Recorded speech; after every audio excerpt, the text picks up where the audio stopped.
Let's talk about sleep and how sleep impacts your nutrition, because those two things should be your number one priorities. Sleep always comes first because it literally impacts everything.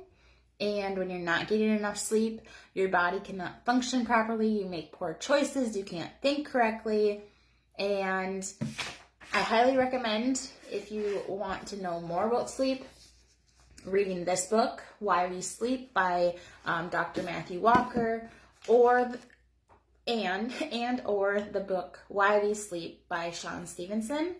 They have a tremendous amount of research and studies, but they also explain it very well so you and I can understand it. Talking about how sleep impacts everything, and if you're getting, I think it's 7 hours of sleep a night for, 10 days, it's equivalent to, they're using this as an example of driving, sleep deprivation when driving. You're just as bad off as someone who is actually legally drunk and driving, because of everything that's impacted by sleep and your reduced ability to react to certain situations when driving. So I believe I'd have to look it up, but it's 10 days of getting 7 hours of sleep. So most people I know are getting 7 hours of sleep or less. So just think about how everyone is driving around somewhat like a drunk driver. I know it's a different situation, but based on the research and the studies that they've done, it's no different. Except one is legal and one is not. But getting back to sleep and nutrition, also this book mentions it, so does Shawn Stevenson's book, Sleep Smarter. He talks about nutrition and sleep as well. But if you're not sleeping or you're not getting quality of sleep, that's the other thing. I track my sleep every day. I've been tracking it since late 2019 when I really decided to crack down on it, after I left the public accounting world, because it's part of it's not the root cause of my burnout, and that's the burnout is caused hormone issues, mineral deficiencies, all of the things that I'm working on healing right now. The root cause was chronic stress, but lack of sleep contributed to that, and I averaged 4 to 5 hours of sleep for 4 to 5 years. I would get up in the morning, 3 a.m., 3:30, sometimes earlier, sometimes 2:30, 2 a.m., to get my morning routine done, to work out, to run, to get back, to walk the dogs, to shower, to get ready for work, to be in my office. And I started working from home in 2017, so it's not like the entire time I had a commute, but even when I was in Fargo working and commuting, it was about a 20-minute drive, because I was still working, I was finishing up my master's degree and living at home before getting engaged. So it's not like I had this long commute as well. It's just, that's the intensity of the job that I had and the amount of work that I had to put in. So, and prior to that, I wasn't really running, because I didn't start until 2016, and I wasn't working out that much at all. I was strictly going to school and working. So when I was fast forwarding a couple years, I would go through all of that, be in my office working by 6:30 or 7 a.m., would not take a lunch because I had so much work to do, so I would eat all my meals at my desk working, which is horrible for digestion and gut health, which I'm going to be talking about in April in this in the Runner's Toolbox.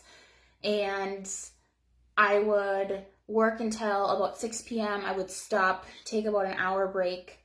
I would make supper, do the dishes, whatever, and then I would come back in my office and I would study for the CPA exam, and I would also work for the rest of the evening. Sometimes that was midnight, sometimes that was 1 a.m. There were a few months in a row where it was around that midnight to 2 a.m. every single morning. And obviously those mornings I still went to sleep, but I wasn't getting much sleep, and I was waking up at 4 a.m. or so. So I averaged 4 to 5 hours of sleep for 4 to 5 years. That takes a toll on your body. And on top of that, I was also stressed. So that's my story behind sleep. So I've been tracking sleep since December 2019, when I decided I really needed to make it a priority, and I had the ability to sleep more without someone telling me that you need to be working more. And it's still a work in process. I would rather not sleep, and I would rather just do all the things, but I know how important and vital it is to my health and wellness. And I also now recognize how a lack of sleep impacts me, and how good I feel when I get enough sleep.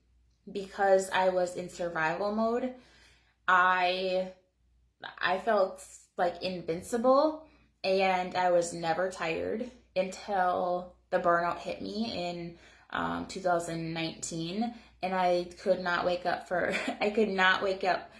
to save my life when my alarm went off in the morning.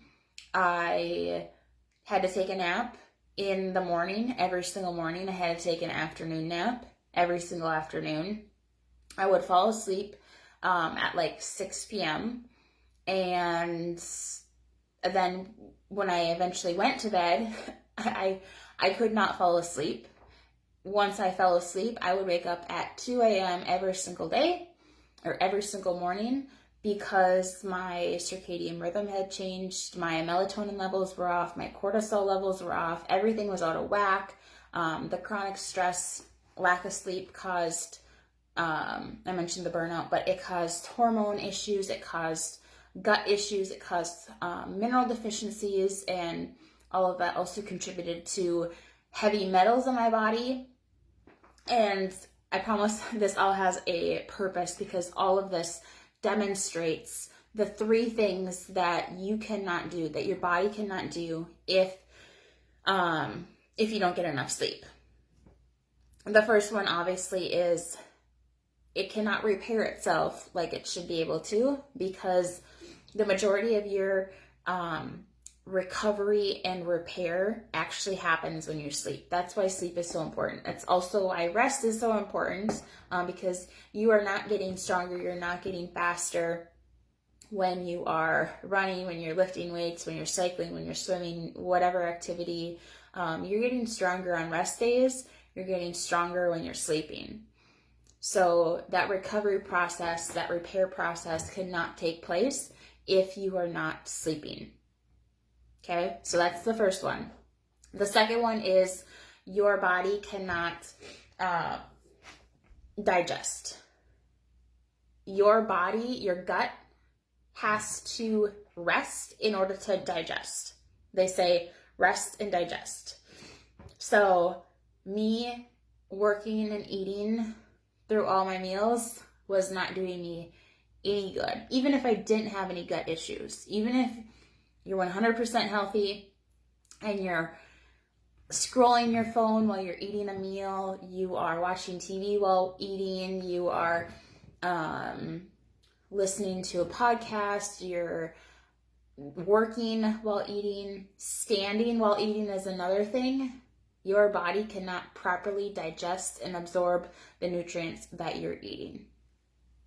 So even though my nutrition was 100% on point, because I was marathon training in 2019, my body was literally not absorbing anything because it was not digesting.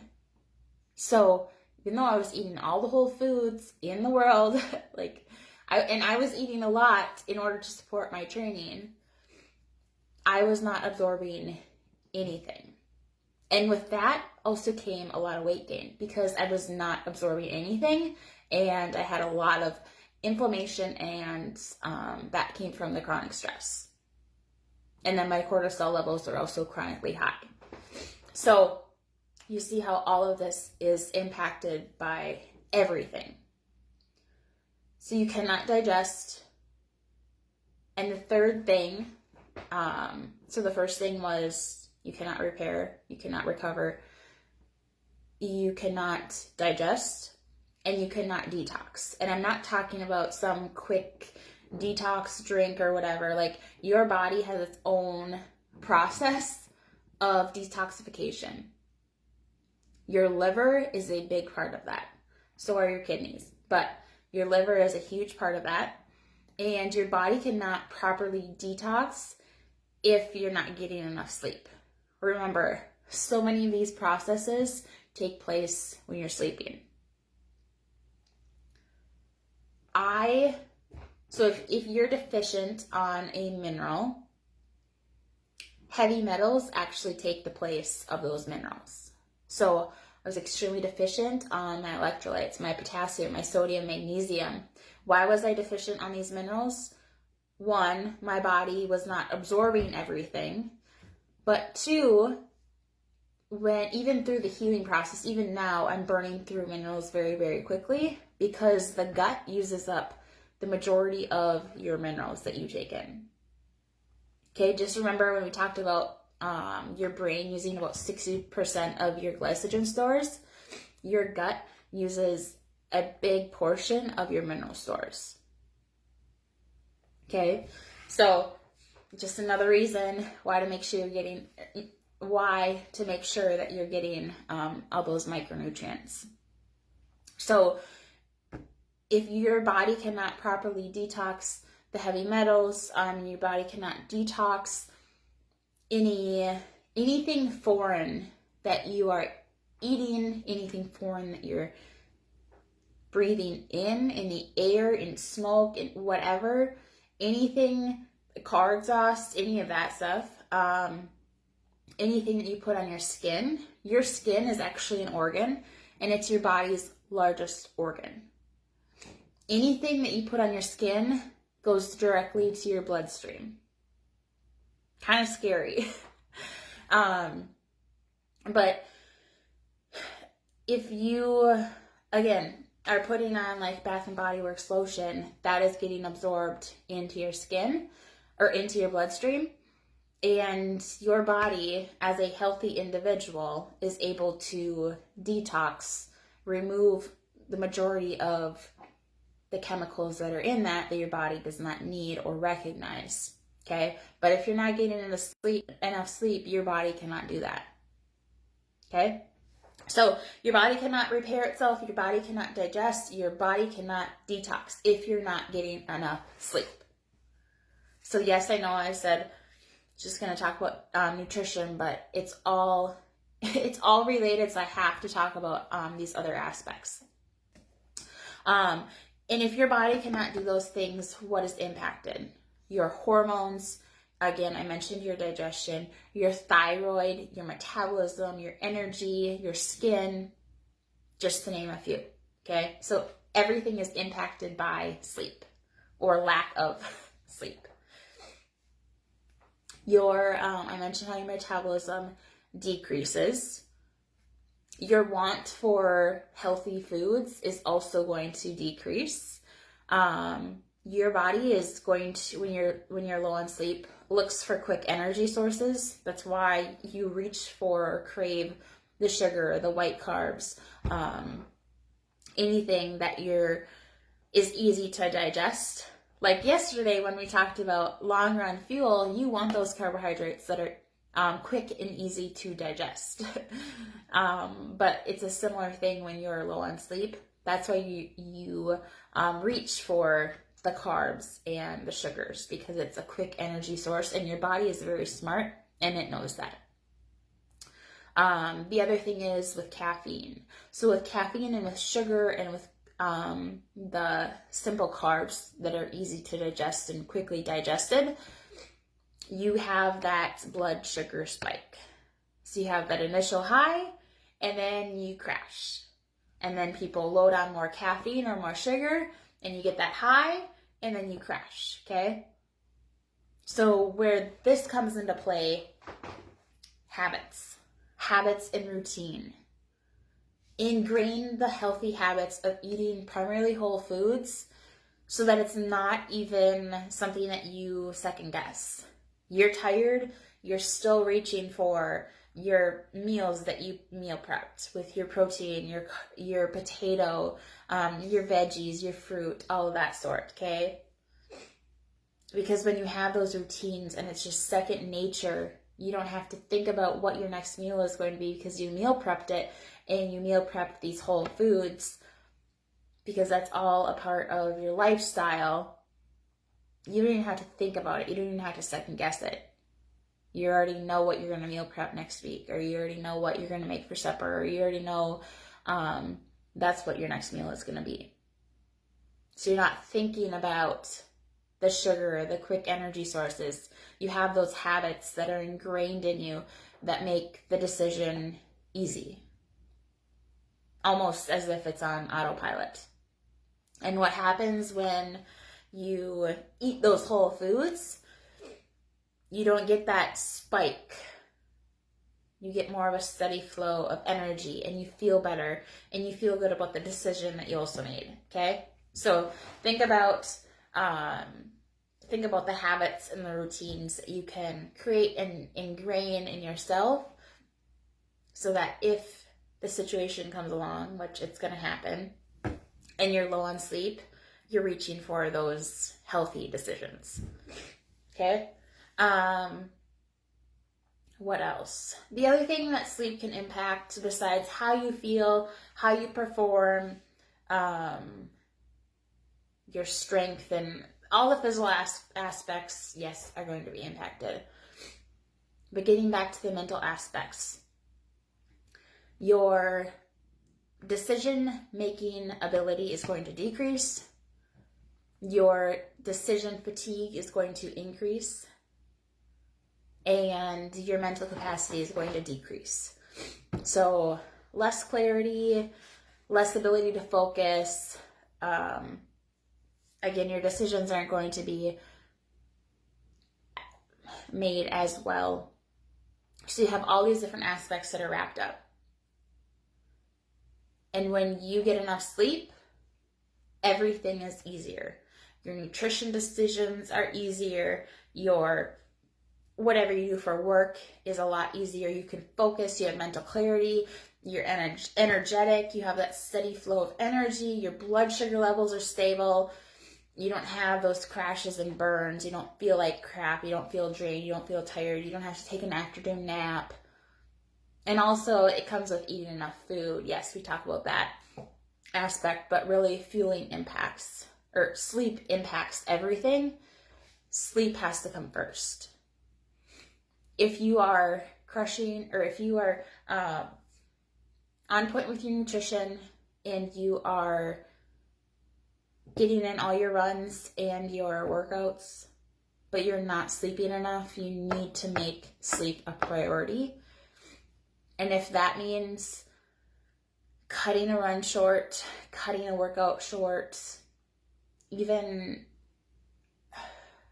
splitting it up, you have to prioritize sleep. Like, for me, chronic stress aside from my corporate job, if it meant running one less day to get enough sleep, hands down, would do it. And I do it now. If I cannot get enough sleep, it's like not an option. Aside from traveling, when my flight gets in at midnight and I get home at 2 a.m., I'm going to get enough sleep. I'm going to push my alarm back so that I get enough sleep. And if that means not being able to get in a run or a workout that morning or that day at all, sleep is the number one priority. And I want everyone to get to that point because I cannot emphasize it enough. Sleep impacts everything. So if you have questions about nutrition and sleep and how they're impacted, if you have questions about sleep, if you have questions about this book or Shawn Stevenson's book or any other sleep resources, sleep and nutrition resources, please let me know, and I can help you out.